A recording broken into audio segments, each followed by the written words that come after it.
So, first off, Sav, congratulations on qualifying for Masters HQ in the World IFFF or IF3 Yeah. World Championships. Thank you.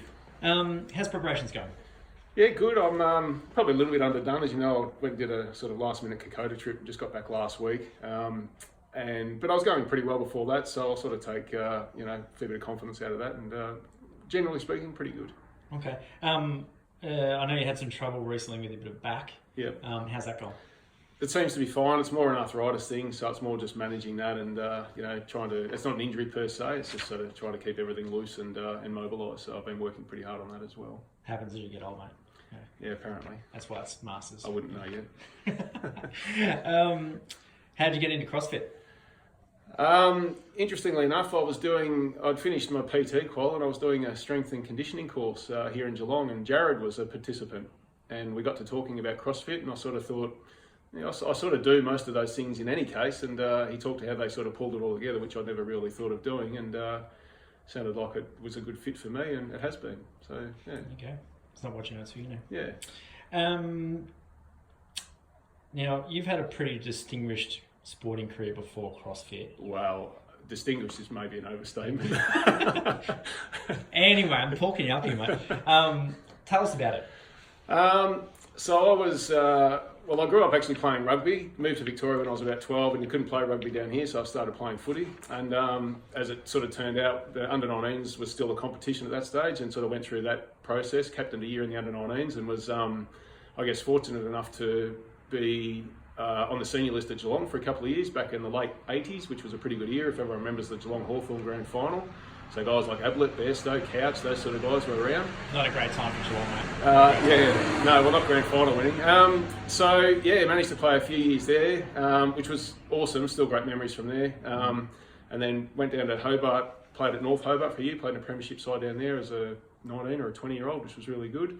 And I've sort of played in a couple of other premierships and picked up a handful of best and fairest along the way, but and then other than that, I've sort of been, pretty fortunate with probably even these years, the CrossFit sort of stuff, being able to, grab a couple of podium finishes and that sort of thing. So, yeah. Yeah. Know what you mean? No. So if you had to pick one, of your greatest sporting achievements, what would it be? Look, I've always been a team sport player, so winning footy premierships is the ultimate for me. So, Is there one that stands out? Look, they ask footballers this all the time, you see it, but they don't, because they're all awesome. The one at North Hobart was great. We were down by 7 goals at quarter time, came back and won it.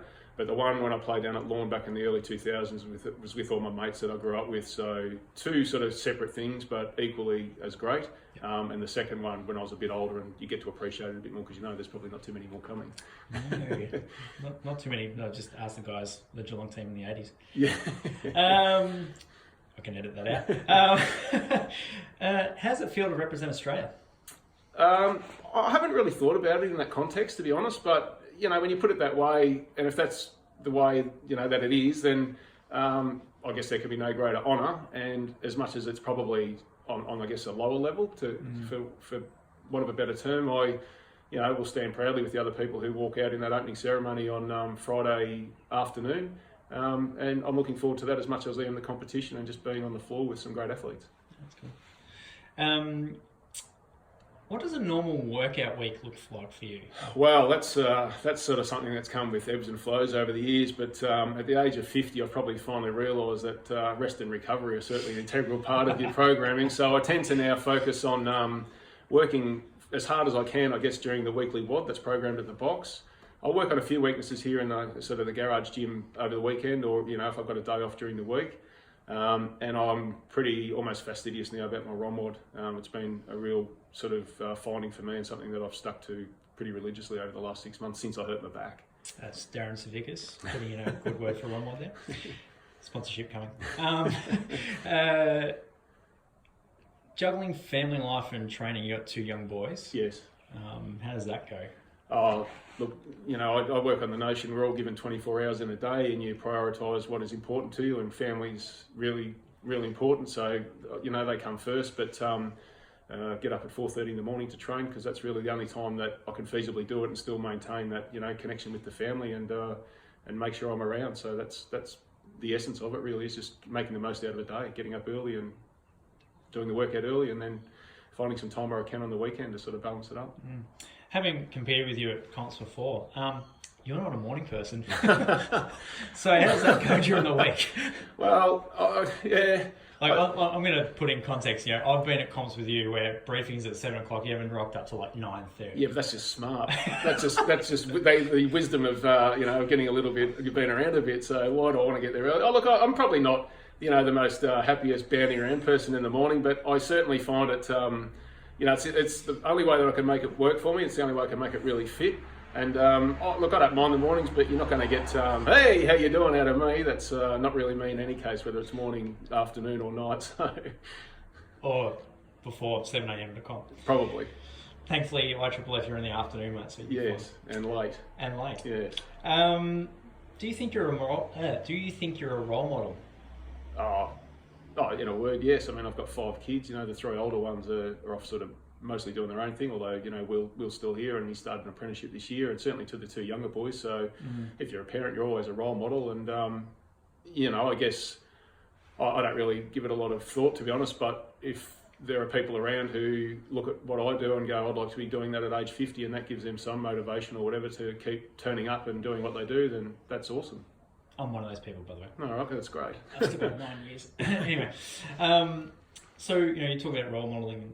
Who or what inspires you?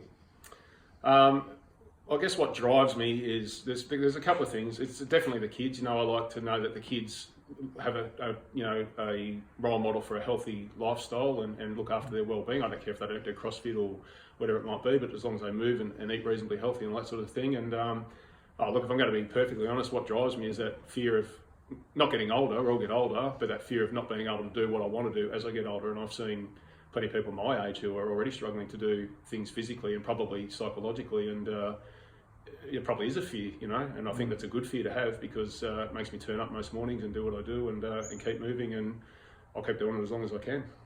That's good. So why CrossFit compared to other stuff? What about CrossFit does it for you?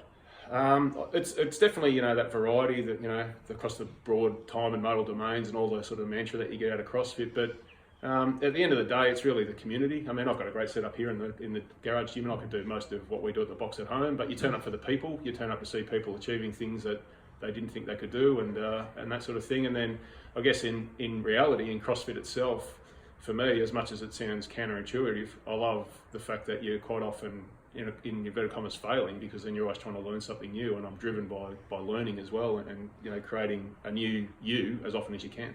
Yeah. You mentioned about obviously the box. We're trying to bring it on CrossFit. Plug. What do you love about the community there? The thing about our community is that, and I don't really, I've trained once or twice at other boxes when you go away. But the thing with our box is everyone's in it for each other. I've never really seen anyone in it for themselves. We've got some great athletes there, but even those people are in there and encouraging other people to do something again that they never thought they could do. And to be in that environment, which is really positive, really encouraging, and gets people to get the best out of themselves, I don't know why you wouldn't turn up and be part of that, because to go to a gym and put your headphones on and sort of look in mirrors and do that sort of stuff is, to me, the complete opposite of what you're trying to achieve out of being in that type of environment. So, yeah. Okay. Now for the 3 questions. This is what I've been hanging out for. So, are you ready? I don't know. Have you done your research? I've done my research, right? Here we go. So, recently, how old's Teddy? When's Teddy's birthday? Teddy's 3.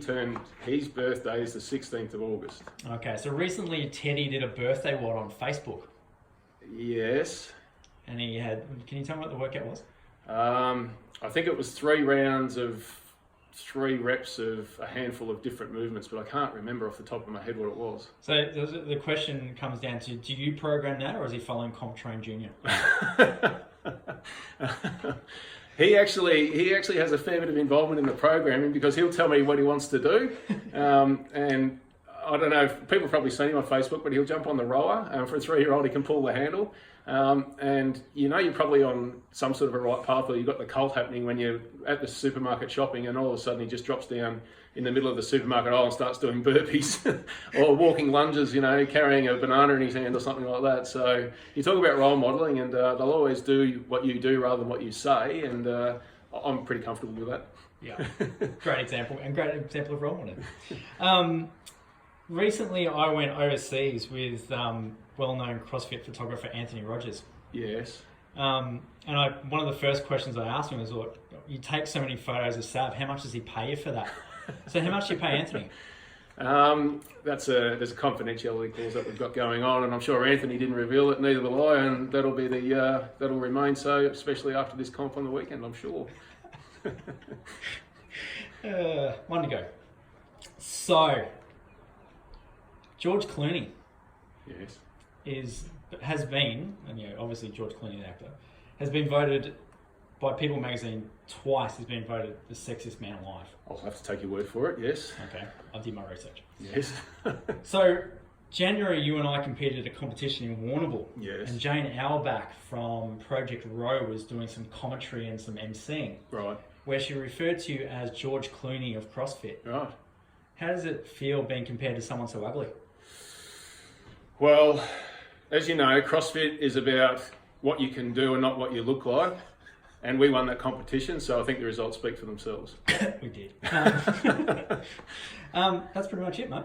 All right, thanks, Danny. Thank you very much Thank for your you. time, Paul. And thanks for the support. I know there's been a lot of people asking about the weekend and that sort of thing, and I do genuinely appreciate it. So I'm not going in there with any, high hopes of podium finish and that sort of thing, but you can rest assured that I'll leave everything on the floor and hopefully do the box proud. We'll all be behind. Speak that in English. We'll all be behind you. Thanks, mate. Cheers.